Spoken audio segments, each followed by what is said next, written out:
அப்படி நாங்கள் நம்புறோம். ஈசா அலைஹிஸ்ஸலாத்தை கடவுளுக்கு ஒரு வேண்டிய நெருக்கமான ஒரு ஆளு, தாவூத் அலைஹிஸ்ஸலாம் கடவுளுக்கு நெருக்கமான ஆளு, சுலைமான் அலைஹிஸ்ஸலாம் கடவுளுக்கு நெருக்கமான ஆளு, இப்ராஹிம் கடவுளுக்கு நெருக்கமான ஆளு, இஸ்ரேல் கடவுளுக்கு நெருக்கமான ஆளு, சாமுவேல் கடவுளுக்கு நெருக்கமான ஆளு, நியாயப்பிரமாணங்களை கை கொள்ளக்கூடிய நல்ல மக்கள் எல்லாம் கடவுளுக்கு நெருக்கமான ஆட்கள்.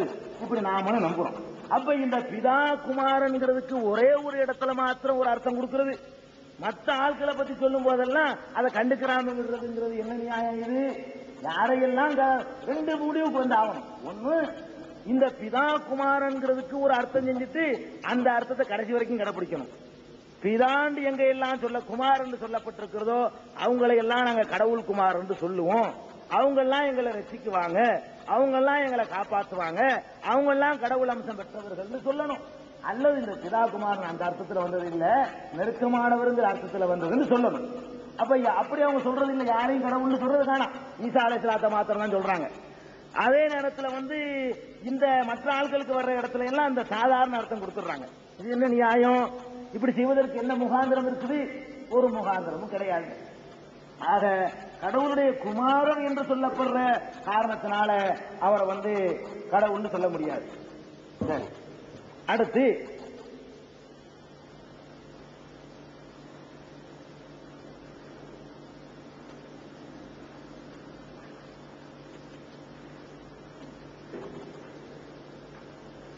இன்னொரு காரணம், இவரை கடவுள் குமாரன் சொல்வதோட இன்னொரு சிறப்பம்சம் இவர்கிட்ட இருக்குது.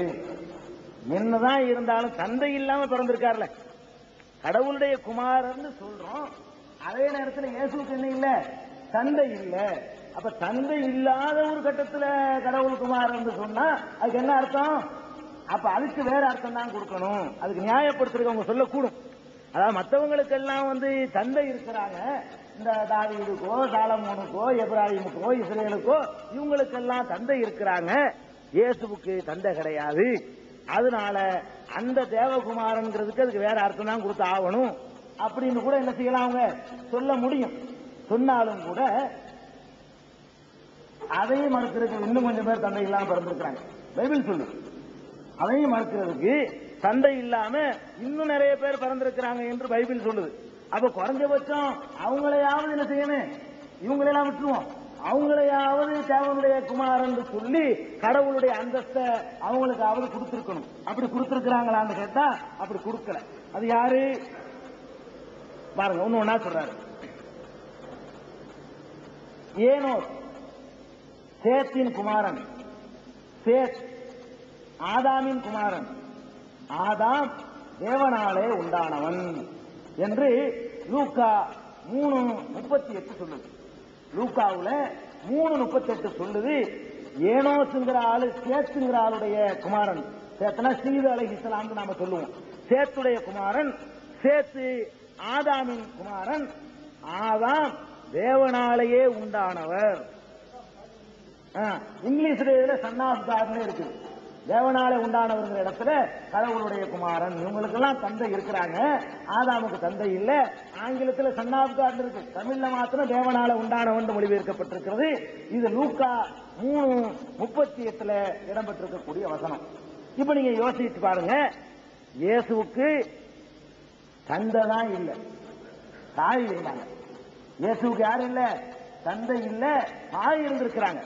தாய் வயிற்றுல இருக்கிறது கடவுள் தன்மைக்கு ஒரு இடையூறு செய்யக்கூடிய ஒரு பெரிய பலவீனம்.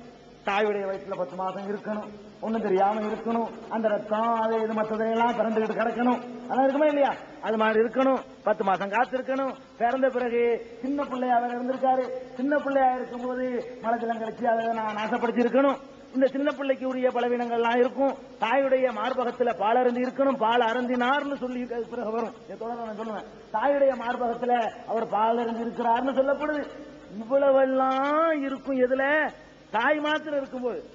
தந்தையும் தாயும் இல்லாட்டி ஆதாமுக்கு சின்ன பிள்ளை பருவங்கிறது கிடையாது. நிர்வாணமா கொஞ்ச நேரம் கூட இருந்திருக்க மாட்டாரு. கொஞ்ச நேரத்தில் வேண்டாம் இருந்தார், படைக்கப்பட்ட நேரத்தில்.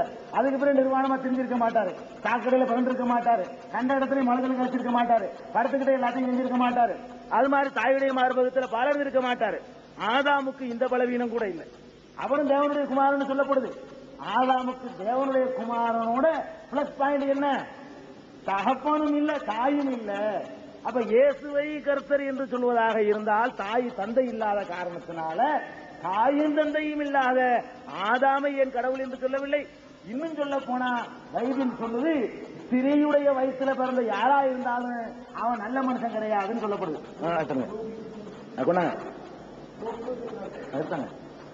அதாவது ஸ்திரீயுடைய தகப்ப இல்லாம பிறகு மாத்திரம் இல்ல, தாயிட இருந்தாலும் பலவீனம்னு சொல்லப்படுது. தாயை இருக்கக்கூடாது. ஒருத்தர் நல்ல மனுஷன் சொல்றதா இருந்தா ஸ்திரீ வயிற்றுல பிறந்தாலே முடிஞ்சு போச்சு வீக்னஸ்.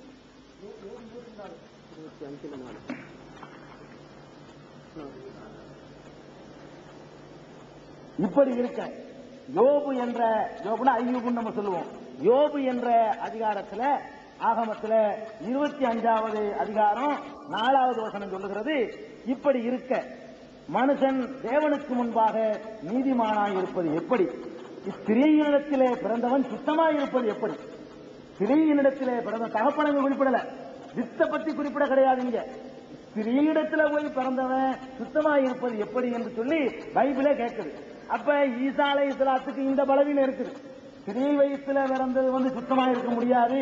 என்னதான் இருந்தால் தகப்பன் இல்லாட்டா கூட ஸ்திரீ வயிற்றுல வந்துட்டாரா இல்லையா, அதுலயே ஒரு சுத்தமா இருக்கிறது அடிபட்டு போச்சு. ஆதாமுக்கு அதுவும் இல்லை. அப்ப இயேசுவுக்கும் ஆதாமை ஒப்பிட்டு பார்க்கும் போது இயேசுவிடத்தில் இருந்த எத்தனையோ பலவீனங்கள் ஆதாமுக்கு இல்லை. ஸ்திரீ வயிற்றுல பிறந்து அவர் சுத்தம் இல்லாமல் போகவில்லை, சுத்தமா இருக்காரு. இயேசு ஸ்திரீ வயிற்றுல இருந்திருக்காரு. மற்ற தங்கத்தான் எல்லாத்திலையும் போட்டு பிறந்த எல்லாம் நடந்திருக்கு.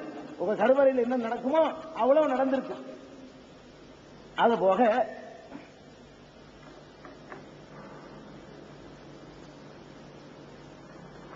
ஏவாள், ஆதாம விட்டுருவோம், ஏவாளை எடுத்துக்கிறோம்.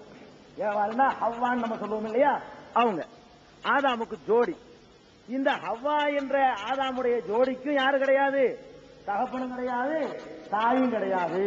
இன்னும் சொல்ல போனாங்க, ஒரு பொம்பளை வயிற்றுல இருந்து பிறக்கக்கூடிய முறையில ஒரு ஆள் பிறக்கிறத விட முறை பிறக்கக்கூடிய முறை தான். இதுதான் இல்லையே தவிர ஈசா அலைஹிஸ்ஸலாம் பிறந்தது என்ன, எல்லாரும் பிறக்கக்கூடிய ஒரு முறை தான். இந்த ஹவ்வா பிறந்தது இருக்க அது ஆம்புலைட்ட இருந்து பிறந்திருக்கிறாங்க. உலகம் அது எங்கேயும் நடக்க முடியாது. பொம்பளைட்ட இருந்து பிறக்கிறத விட பைபிள் பிரகாரம் தான் சொல்றேன். பைபிள் பிரகாரம் ஆம்பளைட்ட இருந்தே அவர் படைக்கப்பட்டிருக்கிறது இருக்க இது மகா அதிசயம். ஆம்பளை எல்லாம் பொம்பளை வயிற்றுல இருந்து பிறக்கிறத விட அது கற்பார தேவைப்படுது. மார்பகத்துல பால் குடிச்சிருக்காருன்னா பின்னாடி சொல்ல போற ஆதாரத்தோடு அது தேவைப்படுது. இன்னும் பல சமாச்சாரங்கள் தேவைப்படுது. ஏவாளை பொறுத்த வரைக்கும் ஆம்பளைட்ட இருந்து குழந்தை உருவாக எப்படிப்பட்ட அதிசயம் சொல்றது பாருங்க. அப்பொழுது தேவனாகிய கர்த்தர் ஆதாமுக்கு அயர்ந்த நித்திரையை வரப்பண்ணினார். தேவனாகிய கர்த்தர் ஆதாமுக்கு அயர்ந்த நித்திரையை வரப்பண்ணினார். அவன் நித்திரை அடைந்தான்.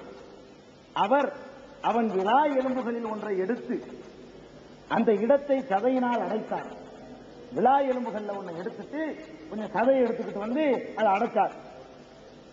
தேவனாகிய கர்த்தர் தாம் மனுஷனில் எடுத்த விலா எலும்பை மனுஷியாக உருவாக்கி அவளை மனுஷனிடத்தில் கொண்டு வந்தார்.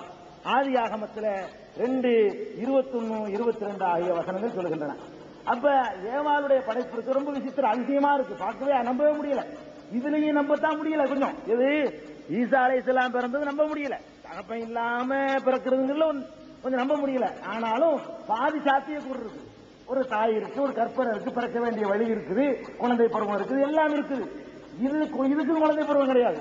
திடீர்னு பிடிக்கிறாரு விலா எலும்பை, உடனே எடுக்கிறாரு, உடனே ஆதாம் சைஸுக்கு கரெக்ட் சைஸுக்கு அதுவும் ஆதாம் ஜோடியா தானே இருக்க முடியும். ஜோடியாவில் கொண்டு வந்திருக்காரு. சின்ன பிள்ளையா கொண்டு வளர்த்து நீ கல்யாணம் பண்ணிக்க அவருக்கு ஜோடியா உடனே எடுக்கிறாரு, ஜோடியா கொண்டாந்து நிப்பாட்டி விட்டாரு. அப்ப அவர் சைஸுக்கு ஏறக்குறைய கொஞ்சம் வித்தியாசம் வேண்டாம் இருக்கலாம். அவருக்கு சைஸான பொருத்தமான ஜோடியாக விலா எலும்பிலிருந்து படைக்கப்பட்டிருந்தா அப்ப ஏவாள் ஒரு பெரிய பெண் தெய்வம், கடவுளுடைய மகள்னு சொல்லக்கூடாதா? சொல்லணுமா? கண்டிப்பா பெண் கடவுள்னு சொல்லி ஆகணும். இயேசுவே கடவுள்னு சொல்றதா இருந்தா ஆதமை கடவுள், மூத்த கடவுள், முதல் கடவுள்னு சொல்லணும். தலைமகன் வேணா சொல்லுங்க. கடவுளுக்கு மூத்த மகன் அவரு, இவர் 2வது மகன் சொல்லுங்க. கடவுளுடைய மூத்த மகள்னு சொல்லுங்க, அவங்களுடைய பேர பிள்ளைன்னு வேணா சொல்லிட்டு போங்க. ஈசா அலைஹிஸ்ஸலாம் அப்படித்தான் சொல்ல முடியுமே தவிர இதனால எல்லாம் கடவுள் அம்சம் வந்துருச்சுங்கிறதை அறிவுடைய யாருமே ஏற்றுக்க முடியாது.